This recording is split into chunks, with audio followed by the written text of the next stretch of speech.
Second half opener, our professional second act. Will you welcome please Jim Sealey!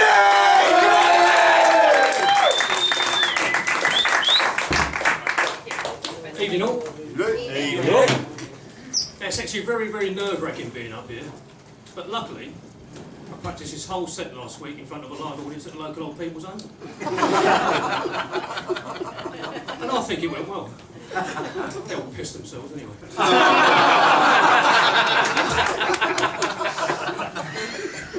But this isn't the only reason I'm doing this. I've just found out, and this is a true story, I've just found out I'm going to be best man at my brother's wedding. Sounds good, doesn't it? But being best man is like shagging the Queen. Oh. It's a great honour, but no one wants to do it. I'd like to tell you a bit about my early life, and it's been quite a sad tale, I can tell you. My middle name's Tuesday. Dad saw me come out and said, let's call it a day.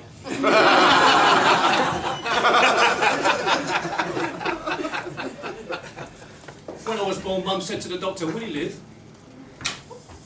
Doctor said, if you take your foot off his throat, he will.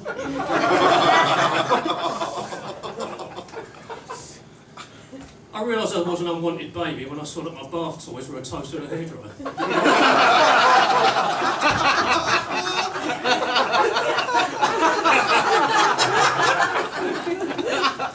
But at this point, I must be fair to Mum and Dad, I was an ugly kid, very ugly. When I played in the sandbox, a cat covered me up.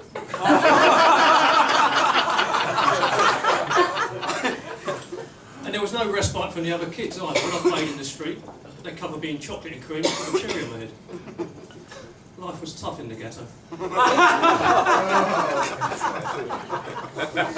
I soldiered on thinking eventually Mum's going to show me the love I need and deserve. But it wasn't to be. When I was 6, she took me to the orphanage. Told me to mingle.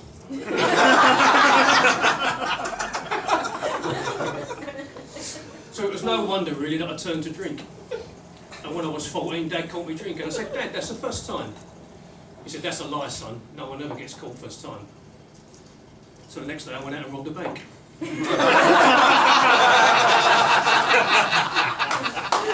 And he was right, I got away with it. But I really just drowned my sorrows in beer after that, late teens, early 20s. I got to 25, I thought this can't get any worse. I was wrong. I met the ex-wife. I should have known it was going to work between me and her. I'm a cancer, she was a bitch.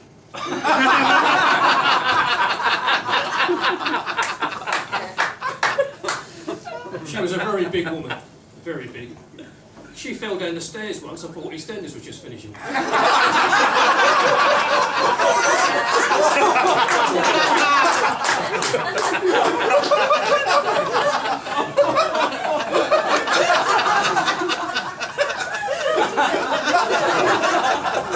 She was so fat, I sent pictures of her off to the BBC for a new show. They wrote back to me telling me I made a mistake, explaining the programme was actually called Fat Hunt. But the relationship was terrible. She used to close her eyes during sex. Couldn't bear to see me having a good time.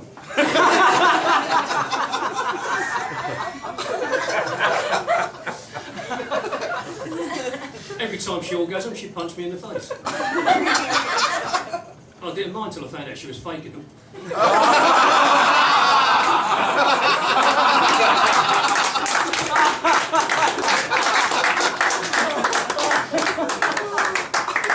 She never once paid me a compliment. I took her to one side and said, can't you say something nice about me for a change? She said, no, not really. I said, well, just tell me something, even if it makes me happy and sad at the same time. She said, well, you've got a bigger knob than your brother. Oh. Hey. That's true, by the way. But she was so ungrateful as well, so ungrateful. I once gave her a huge orgasm. She spat it out. But the language was appalling, absolutely appalling. It got so bad at one stage, I took her to the doctors to cure her Tourette's. It turned out she never had it. No, I was a cunt and she didn't want me to fuck off.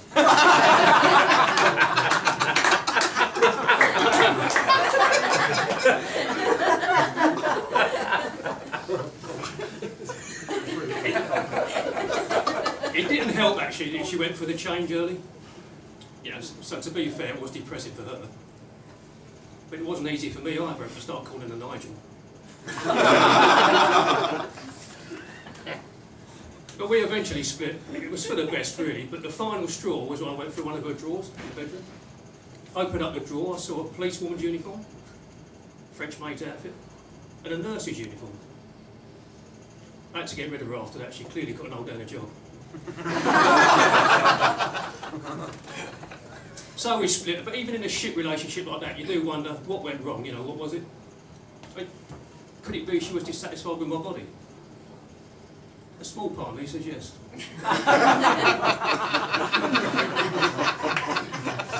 But anyway, we split. I was in my mid-30s then, but I thought surely things must change for the better soon, and they did. I met my current girlfriend. She's fantastic.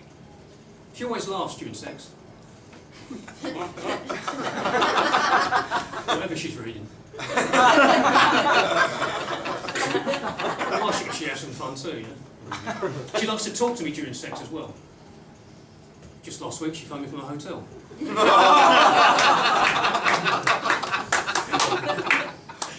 We're using the new super sensitive condoms. I don't know if you've tried those, they're really good. They hang around after you leave and talk to the woman.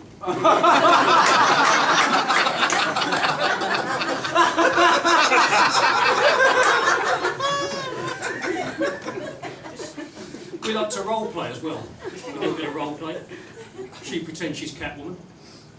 I pretend I love her. But it hasn't all been plain sailing. It hasn't all been plain sailing. I've made the odd mistake. I went to take my liquid Viagra last week. Picked up the Tipex by mistake. I woke up in the morning with a huge correction.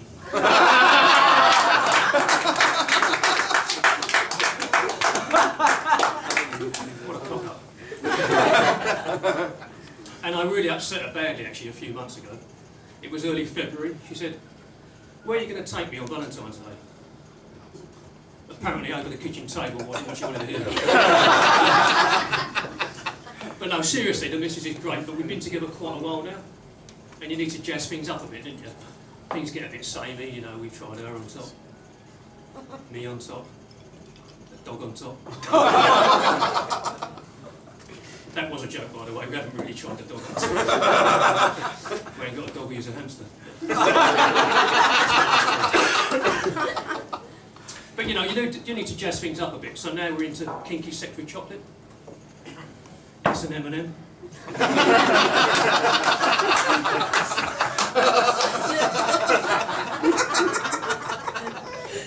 But I shouldn't be nasty about it because I'm actually a bit worried at the moment. She's been missing for over a week now.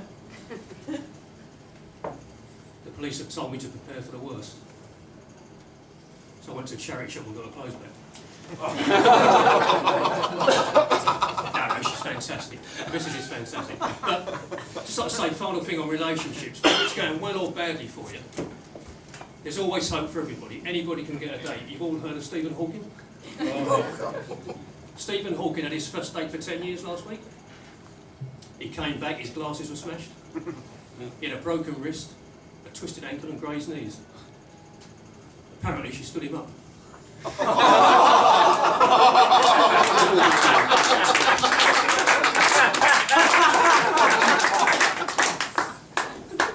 So it's been going on current affairs, maybe.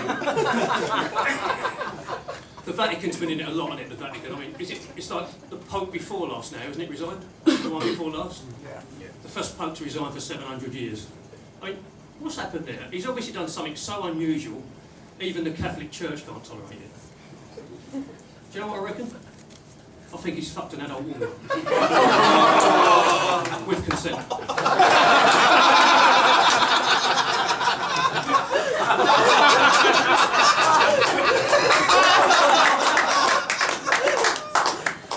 And what else have we had? Oh, the paedophile stuff. And that's getting on everybody's nerves, isn't it? But I must admit at this point, the Jimmy Savile thing was my fault. I was a friend of Jimmy's. He phoned me up for advice. I said, "Jimmy, you should only go out with 28-year-olds. How was I to know if I find 20 of them? That is a joke, by the way. He didn't phone me, he emailed. But seriously, though, I've had enough of the paedophile stuff. It's gone on too long. We've had Jimmy Savile, Stuart Hall, Jimmy Tarbuck. It's getting ridiculous. I'm 45, yeah, my girlfriend's 20. We was in a restaurant last week having a meal. And the looks and abuse I got really pissed me off. It completely ruined our 10th anniversary. I've been Jim Sealey, thanks a lot.